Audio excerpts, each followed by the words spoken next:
biarawan dari Tarekat Hati Kudus Yesus dan Maria, yang singkatan Latinnya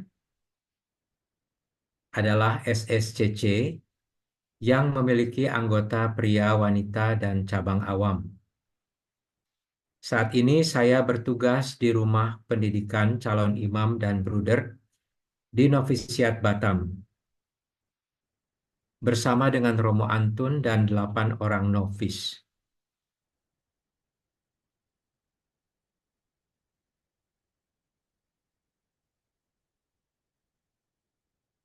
Saya mengenal kelompok LPF melalui Ibu Yulce Lineng yang bulan lalu berkunjung ke biara novisiat kami di Batam. Saya diminta untuk mengisi renungan untuk masa Advent. Selamat malam Bapak Ibu, saudara-saudara semua dimanapun berada. Apakah bisa melihat? Jelas. Jelas ya? Saya lanjut Bisa. ya. Ya, Oke. Pastor.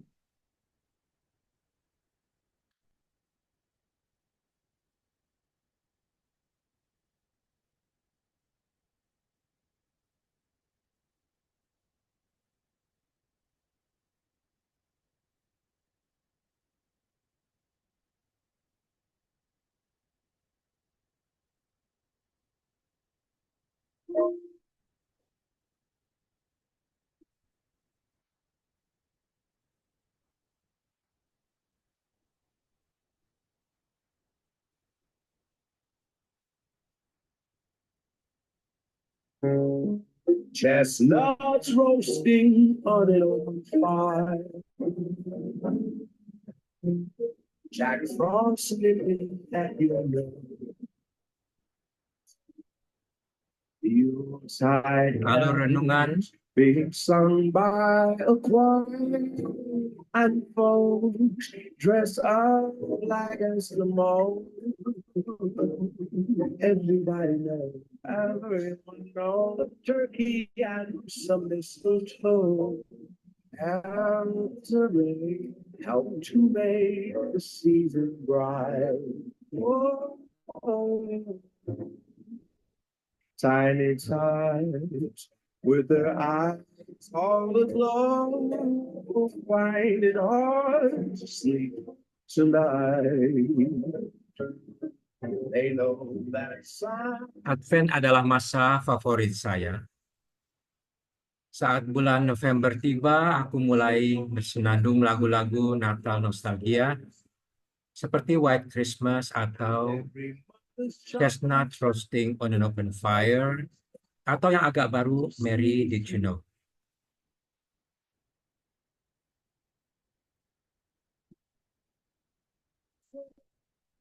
Masa Advent membawa kenangan ke dalam hati. Kenangan masa kecil ke rumah Oma, melihat Om memasang pohon pinus hidup dan menghiasinya dengan ornamen serta lampu yang kelap-kelip. Ruang tamu Oma seolah menjadi dunia yang lain.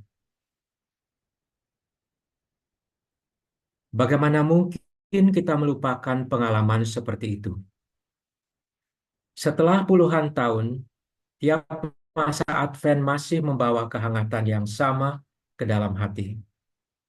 Tentunya diperkaya dengan makna yang lebih dalam daripada yang kumiliki dalam kepolosan mata masa kecilku.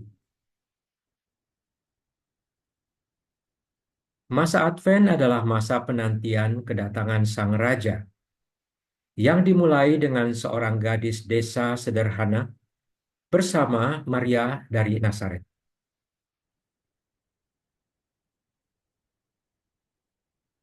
Dalam bulan yang ke-6, Allah menyuruh malaikat Gabriel pergi ke sebuah kota di Galilea bernama Nazaret, kepada seorang perawan yang bertunangan dengan seorang bernama Yusuf dari keluarga Daud.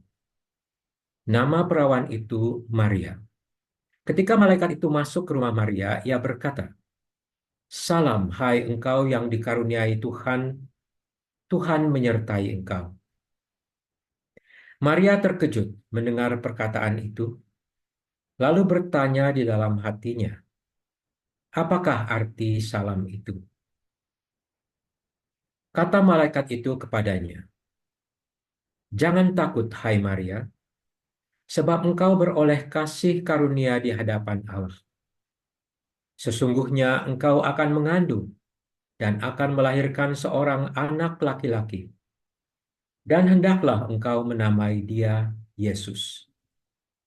Ia akan menjadi besar dan akan disebut Anak Allah yang Maha Tinggi.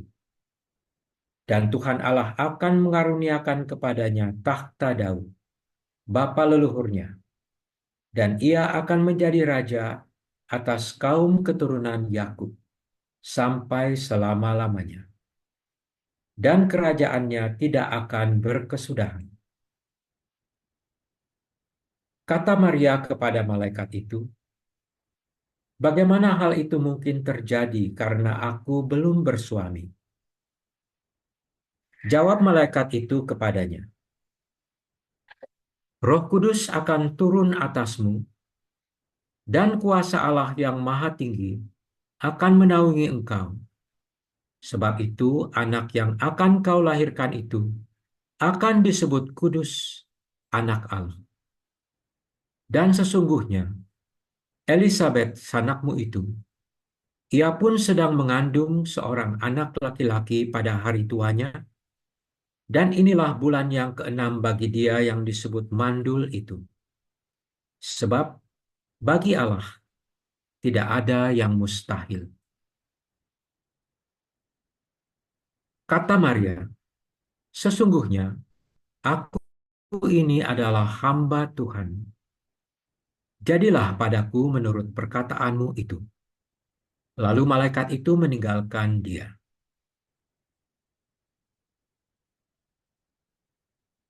Gereja Katolik senantiasa melihat percakapan antara Maria dan malaikat Gabriel ini sebagai titik penting dalam sejarah umat manusia. Jawaban ya dari Maria menentukan terwujudnya rencana Allah, sesuatu yang selalu diyakini bahkan oleh para teolog Protestan awal abad ke-16, baik Martin Luther, John Calvin, maupun Zwingli. Penolakan kalangan Protestan terhadap keperawanan abadi Maria yang lahir tanpa noda dosa berkembang sejak awal ke-17 oleh para radikalis dan modernis berdasarkan sola scriptura, yang artinya melulu bertolak dari kitab suci. Terlepas dari perdebatan ini, semua umat Kristiani sepakat bahwa Yesus hadir sebagai pemenuhan janji Allah mengirim seorang juru selamat dunia, seorang raja yang akan memerintah suatu kerajaan abadi.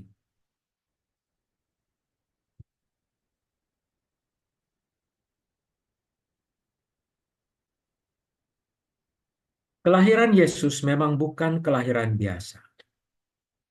Ibunya mengandung tanpa campur tangan manusia. Hal ini patut dicatat karena bahkan agama Islam dengan sudut pandang yang sangat rasional pun menerima kenyataan tentang Maria ini sebagai kebenaran.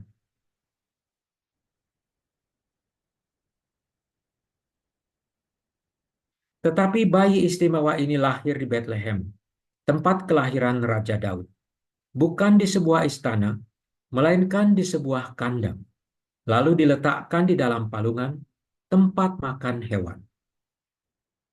Dan siapakah saksi pertama yang melihat bayi Yesus? Mereka adalah para gembala sederhana yang menjaga kawanan domba di padang. Di daerah itu ada gembala-gembala yang tinggal di padang, menjaga kawanan ternak mereka pada waktu malam. Tiba-tiba berdirilah seorang malaikat Tuhan di dekat mereka, dan kemuliaan Tuhan bersinar meliputi mereka, dan mereka sangat ketakutan. Lalu malaikat itu berkata kepada mereka, "Jangan takut, Sebab sesungguhnya aku memberitakan kepadamu kesukaan besar untuk seluruh bangsa. Hari ini telah lahir bagimu juru selamat, yaitu Kristus Tuhan di kota Daud. Dan inilah tandanya bagimu. Kamu akan menjumpai seorang bayi yang dibungkus dengan lampin dan terbaring di dalam palungan. Tiba-tiba tampaklah bersama-sama dengan malaikat itu sejumlah besar bala tentara surga yang memuji Allah. Katanya, kemuliaan bagi Allah di tempat yang maha tinggi, dan damai sejahtera di bumi di antara manusia yang berkenan kepadanya.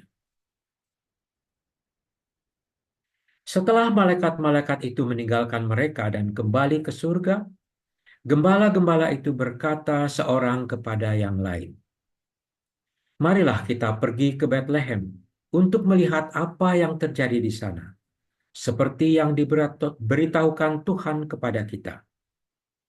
Lalu mereka cepat-cepat berangkat dan menjumpai Maria dan Yusuf, serta bayi itu, yang sedang berbaring di dalam palungan. Ketika mereka melihatnya, mereka memberitahukan apa yang telah dikatakan kepada mereka tentang anak itu. Dan semua orang yang mendengarkannya heran tentang apa yang dikatakan gembala-gembala itu kepada mereka. Tetapi Maria menyimpan segala perkara itu di dalam hatinya dan merenungkannya. Maka kembalilah gembala-gembala itu sambil memuji dan memuliakan Allah karena segala sesuatu yang mereka dengar dan mereka lihat. Semuanya sesuai dengan apa yang telah dikatakan kepada mereka.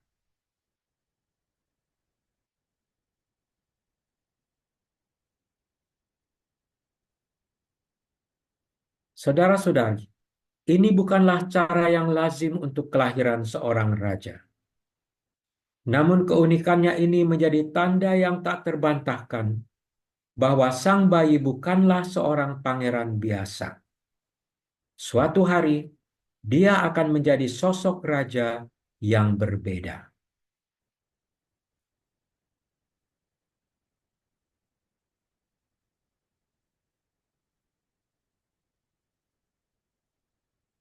Kitab-kitab Injil juga menceritakan bahwa kelahiran Yesus yang luar biasa itu menarik perhatian banyak raja yang lain. Ada yang berniat baik dan ada yang berniat jahat. Sesudah Yesus dilahirkan di Bethlehem di tanah Yudea pada zaman Raja Herodes, datanglah orang-orang Majus dari timur ke Yerusalem dan bertanya-tanya, di manakah dia raja orang Yahudi yang baru dilahirkan itu? Kami telah melihat bintangnya di timur dan kami datang untuk menyembah dia. Ketika Raja Herodes mendengar hal itu, terkejutlah ia beserta seluruh Yerusalem. Maka dikumpulkannya semua imam kepala dan ahli Taurat bangsa Yahudi, lalu dimintanya keterangan dari mereka, di mana Mesias akan dilahirkan. Mereka berkata kepadanya, di Bethlehem, di tanah Yudea. Karena demikianlah ada tertulis dalam kitab Nabi, dan engkau Bethlehem, tanah Yehuda, engkau sekali-kali bukanlah yang terkecil di antara mereka yang memerintah Yehuda. Karena daripadamulah akan bangkit seorang pemimpin yang akan menggembalakan umatku Israel. Lalu dengan diam-diam Herodes memanggil orang-orang Majus itu dan dengan teliti bertanya kepada mereka, bila mana bintang itu tampak? Kemudian ia menyuruh mereka ke Bethlehem, katanya, pergi dan selidikilah dengan saksama hal-hal mengenai anak itu. Dan segera sesudah kamu menemukan dia, kabarkanlah kepadaku, supaya aku pun datang menyembah dia.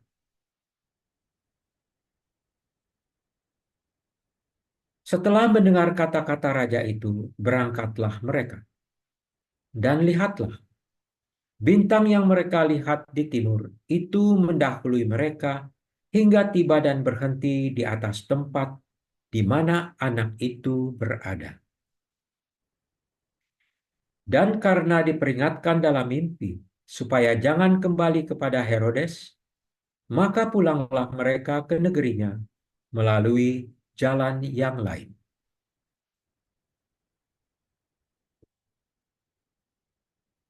Tiga raja atau orang Majus hanya disebut dalam Injil Matius. Hanya sedikit informasi tentang mereka dalam Alkitab, dan sebagian besar berasal dari tradisi. Kitab suci tidak menyebutkan ada berapa raja, tetapi diasumsikan ada tiga, karena mereka membawa tiga persembahan, emas, kemenyan, dan mur. Ketiga raja ini meneguhkan nubuat-nubuat dari zaman lampau tentang Yesus sebagai Mesias. Mereka juga menunjukkan bahwa Yesus datang untuk menyelamatkan semua orang, kaya maupun miskin, terpelajar maupun buta huruf, dimanapun mereka berada. Ketiga raja yang kaya ini sangat kontras dengan para gembala sederhana yang terlebih dahulu mengunjungi Yesus tepat setelah kelahirannya. Sebutan orang-orang bijaksana mengandung sebuah pesan. Orang bijak senantiasa mencari Allah, karena Allah adalah sumber kebijaksanaan. Orang demikian tidak mudah terombang-ambing. Ia tahu bahwa yang utama adalah melakukan kehendak Allah, walaupun bukan berarti tanpa tantangan. Hanya orang yang jauh dari Tuhan yang mudah galau ketika menghadapi kesulitan. Orang bijak menyadari kebutuhan mereka akan juru selamat dan berusaha menemukannya. Orang bodoh seperti Herodes Agung menolaknya, bahkan berusaha menghancurkannya. Siapakah sebenarnya Herodes ini? Tiap tahun, saudara-saudari, dalam oktav Natal pada tanggal 28 Desember, Gereja Katolik merayakan pesta kanak-kanak suci untuk memperingati pembantaian bayi-bayi di Bethlehem atas perintah Raja Herodes Agung. Karena takut disaingi oleh seorang calon raja yang baru lahir itulah, maka para bayi tak berdosa itu menjadi korban kezalimannya. Tahukah saudara-saudari bahwa di hari tuanya, Herodes Agung ini semakin menggila. Dia begitu takut kehilangan tahtanya, sehingga tega membunuh istri pertamanya, Marian, serta tiga putranya sendiri, Alexander, Aristobulus, dan Antipater, karena curiga bahwa mereka ingin merebut kekuasaannya.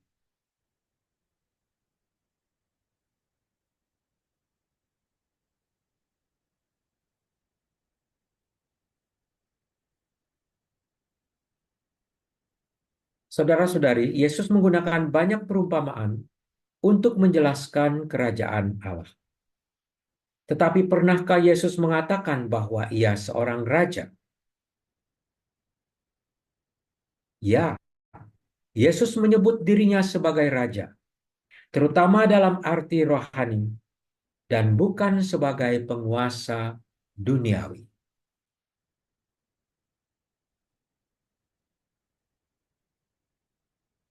Ketika diadili, Yesus berkata kepada Pontius Pilatus, "Engkau mengatakan bahwa aku adalah raja. Untuk itulah aku lahir, dan untuk itulah aku datang ke dalam dunia ini, supaya aku memberi kesaksian tentang kebenaran. Setiap orang yang berasal dari kebenaran mendengarkan suaraku." Yesus mengatakan bahwa kerajaannya bukan dari dunia ini, melainkan kerajaan rohani di mana kebenaran berkuasa. Namun para pengikutnya tetap memujinya sebagai raja orang Yahudi saat ia memasuki Yerusalem dengan penuh kemenangan. Pontius Pilatus, prefek Romawi yang memimpin pengadilan Yesus, juga memasang gelar di kayu salib yang berbunyi, Yesus dari Nazaret, Raja orang Yahudi. Tulisan itu dalam 3 bahasa, Ibrani, Latin, dan Yunani, agar mudah dibaca oleh banyak orang. Para imam kepala orang Yahudi keberatan dengan judul itu dan meminta Pilatus untuk mengubahnya menjadi, dia berkata, "Aku adalah raja orang Yahudi." Tetapi Pilatus menolak, katanya, "Apa yang kutulis tetap tertulis."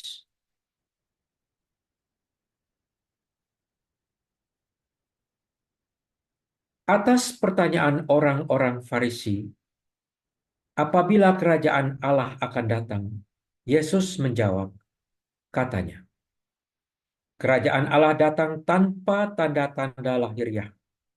Juga orang tidak dapat mengatakan, 'Lihat, ia ada di sini,' atau 'ia ada di sana.' Sebab sesungguhnya kerajaan Allah ada di antara kamu."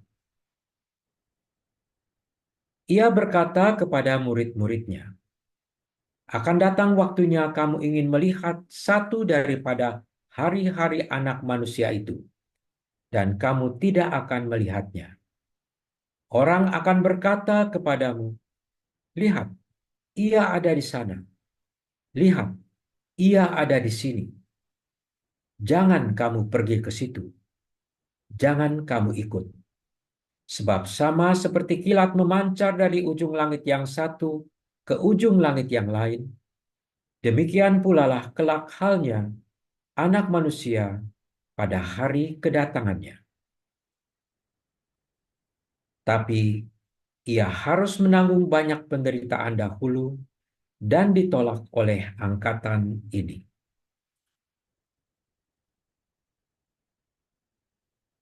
Pertanyaan orang-orang Farisi kepada Yesus membuat saya bertanya, bagaimanakah sebenarnya pemahaman mereka tentang kerajaan Allah?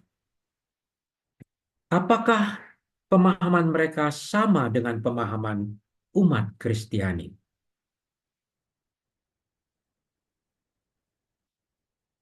Bagi orang Yahudi, kerajaan Allah atau dalam bahasa Ibrani Malchut Shamayim berarti kekuasaan tertinggi ada pada Allah yang diakui oleh umat Allah dengan jalan menuruti kehendaknya. Ketaatan ini diterapkan baik dalam kehidupan pribadi masing-masing orang Yahudi maupun dalam kehidupan bersama sebagai bangsa pilihan Allah.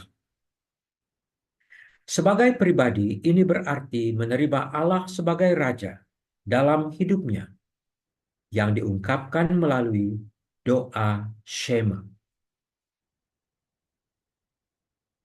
Umat Yahudi mengucapkan doa Shema 2 kali sehari dalam ibadat pagi dan sore, dan seringkali ketiga kalinya sebelum tidur malam. Doa Shema juga didaraskan pada hari raya di akhir ibadah Yom Kippur dan merupakan kata-kata terakhir yang diucapkan orang Yahudi sebelum kematiannya.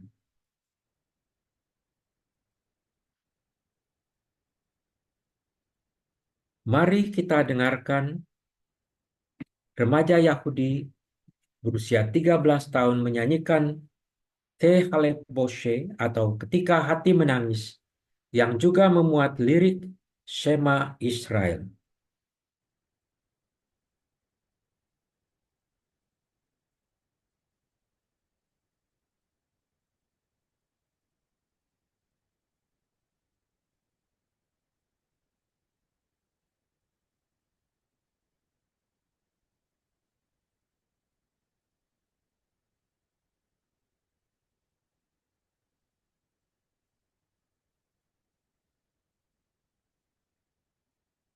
Saya akan melewati ini saja, takut tidak ada waktu ya.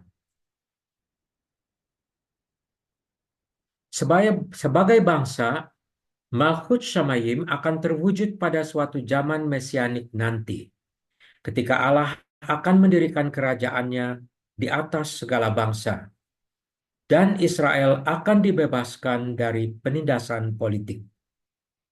Saat itu Allah akan menjadi penguasa dunia. Pemahaman ini merujuk pada kitab Tawarikh dan kitab Daniel yang memuat frasa kerajaannya, dan engkaulah pemilik kerajaan, ya Tuhan. Umat Yahudi memang sedang menantikan kedatangan Sang Mesias yang akan mendirikan suatu kerajaan abadi, sekaligus memulihkan bangsa Israel dan membawa kedamaian abadi. Kerajaan Allah ini akan mencakup dua aspek, yakni aspek spiritual dan aspek fisik. Aspek spiritual, Allah akan meraja di hati para bangsa. Dan aspek fisik adalah pemulihan bangsa dan negara Israel. Inilah pemahaman umat Israel.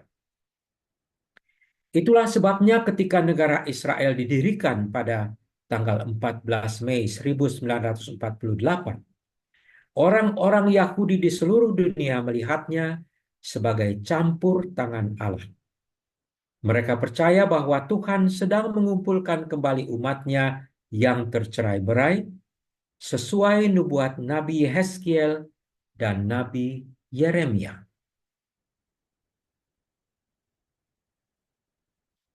Tertulis dalam Alkitab bahwa Tuhan membawa Nabi Yehezkiel ke sebuah lembah yang penuh tulang belulang yang kering. Lalu bertanya kepadanya, apakah tulang-tulang itu bisa hidup kembali?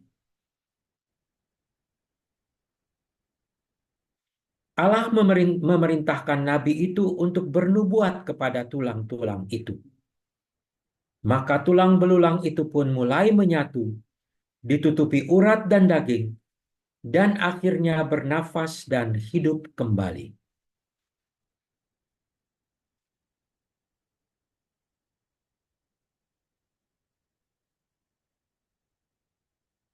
Kemudian Tuhan menjelaskan kepada Nabi Hezkiel bahwa tulang-tulang itu adalah seluruh kaum Israel yang telah kehilangan pengharapan. Allah berjanji akan membuka kubur, membangkitkan mereka, dan membawa mereka kembali ke tanah Israel, dan memberikan roh-Nya supaya mereka hidup kembali.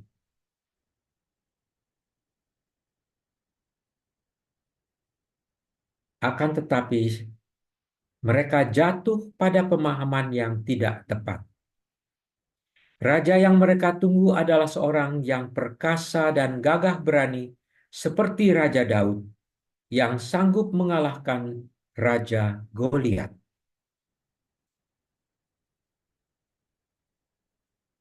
Begitulah cara berpikir manusiawi yang melihat segala sesuatu secara lahiriah. Mereka menginginkan seorang raja yang menunggang kuda, bukan seorang yang menunggang keledai.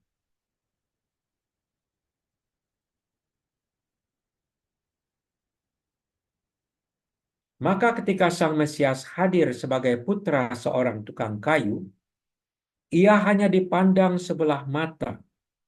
Bahkan setelah mereka menyaksikan banyak mukjizat yang dilakukan Yesus.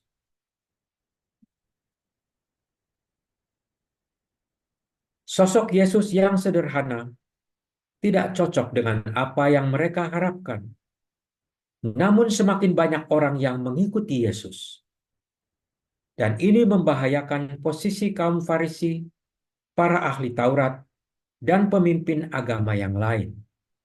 Mereka khawatir Yesus akan menjadi semakin populer, maka ia harus disingkirkan dengan cara apapun juga. Kita tahu cara apa yang mereka gunakan untuk menangkap dan menghukum Yesus yang tidak bersalah. Yesus mengetahui semua itu dan merasakan kesedihan yang luar biasa terhadap Yerusalem. Ketika waktunya sudah tiba, Yesus memasuki kota Yerusalem dengan menunggang seekor keledai, bukan seekor kuda yang gagah. Suatu kontras yang meneguhkan bahwa dia bukanlah seorang raja duniawi biasa. Dan sebagai bentuk pengakuan, banyak orang menghamparkan pakaiannya di jalan.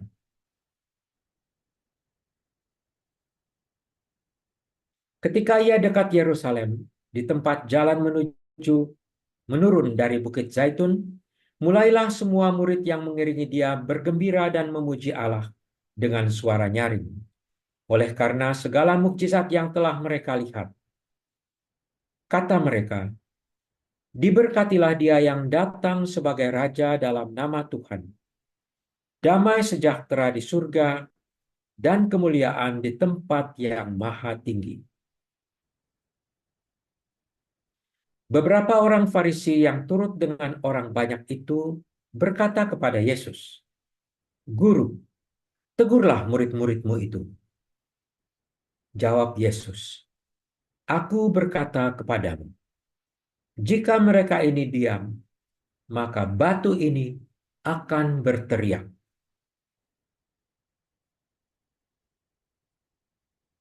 Ketika Yesus telah dekat dan melihat kota itu, ia menangisinya. Katanya, "Wahai, betapa baiknya jika pada hari ini juga engkau mengerti apa yang perlu untuk damai sejahtera. Tetapi sekarang hal itu tersembunyi bagi matamu." Saudara-saudari, lihatlah gambar ini. Tembok ini berada di Yerusalem dan disebut sebagai tembok ratapan.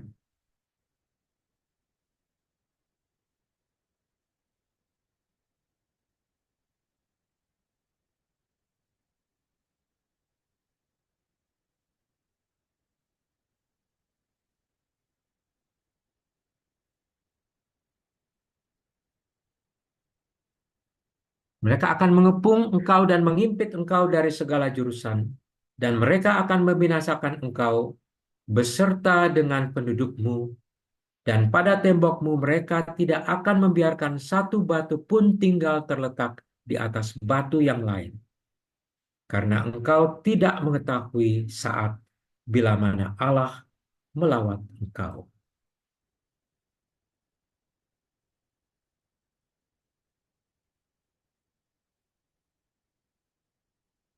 Saudara-saudari, kesombongan manusia adalah awal keruntuhannya. Tuhan yang dapat membaca hati manusia telah memperingatkan penduduk Yerusalem, kota damai, tempat Allah bersemayam dalam bait Allah yang suci. Sungguh, rumahmu ini akan ditinggalkan dan menjadi sunyi. Tetapi aku berkata kepadamu, kalian tidak akan melihat aku lagi, hingga pada saat kalian berkata, terberkatilah dia yang datang atas nama Tuhan. Nubuat Yesus ini sungguh-sungguh terjadi. Pada tahun 70 Masehi, pasukan Romawi di bawah Jenderal Titus mengepung kota itu dan berhasil meruntuhkan pertahanan mereka. Dan bait Allah yang megah diruntuhkan. Itulah sebabnya yang tertinggal hanyalah tembok ratapan itu.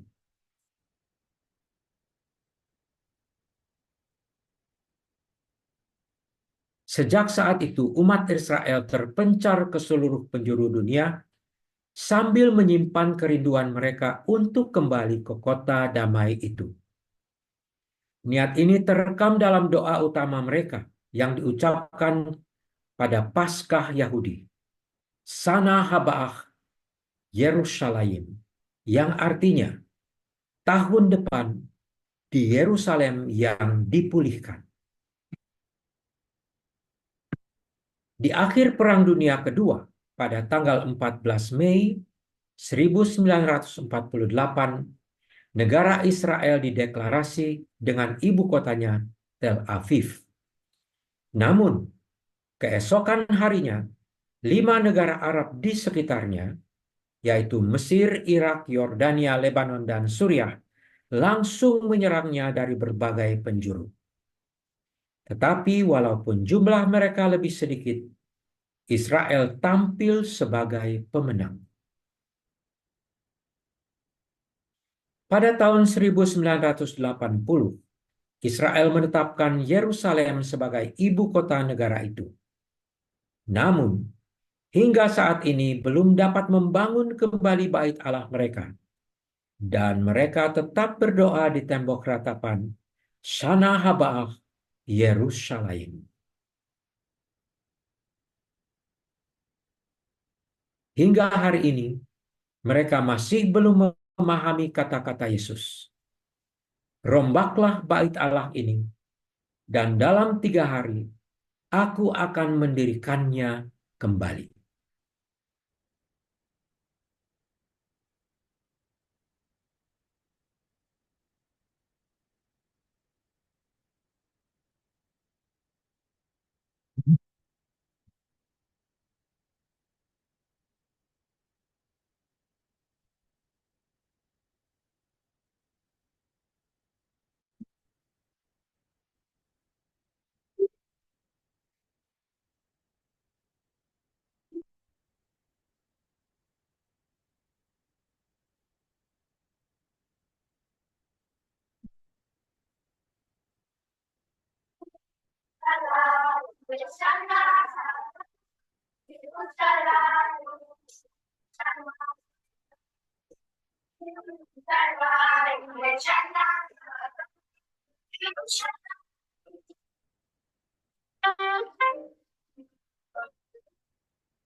Masa Advent, saudara-saudari, adalah masa penantian, persiapan, dan permenungan penuh harap. Istilah Advent berasal dari kata Latin adventus yang berarti kedatangan atau kehadiran. Namun penantian dan persiapan ini bukan untuk kelahiran bayi Yesus, karena itu telah terjadi 2000 tahun yang lalu, yang kita peringati sebagai Hari Natal. Dalam masa Advent, kita menyiapkan diri untuk kedatangan Kristus yang kedua, seperti yang dijanjikan oleh Yesus.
Saudara-saudari, coba kita tanyakan kepada diri kita sendiri. Apakah aku menantikan kedatangan Yesus dengan penuh sukacita, ataukah aku lebih suka kalau ia tidak datang? Setidaknya, jangan dulu.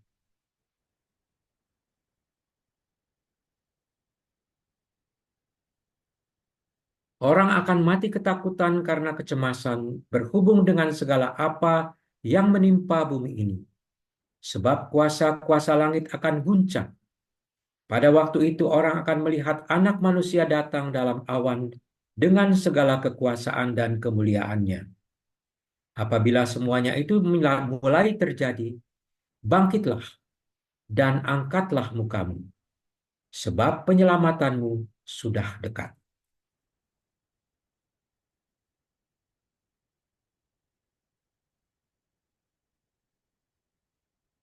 Kita sungguh membutuhkan suatu pedoman yang membantu kita agar siap ketika saatnya tiba. Sesuatu yang dapat kita gunakan sebagai pegangan. Yesus berkata, di mana ada mayat, di situ berkerumun burung nasar. Saudara-saudari, pada saat itu semua terjadi, semua orang akan sudah menentukan pilihannya. Apakah ia memilih kehidupan atau kematian? Pedoman yang diberikan adalah, Aku memanggil langit dan bumi menjadi saksi terhadap kamu pada hari ini. Kepadamu kuperhadapkan kehidupan dan kematian, berkat dan kutuk.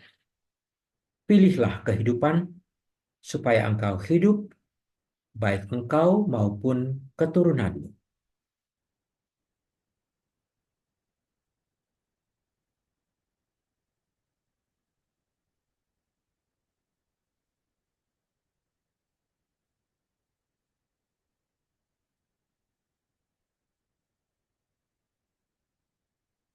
Sampai di sini, saudara-saudari.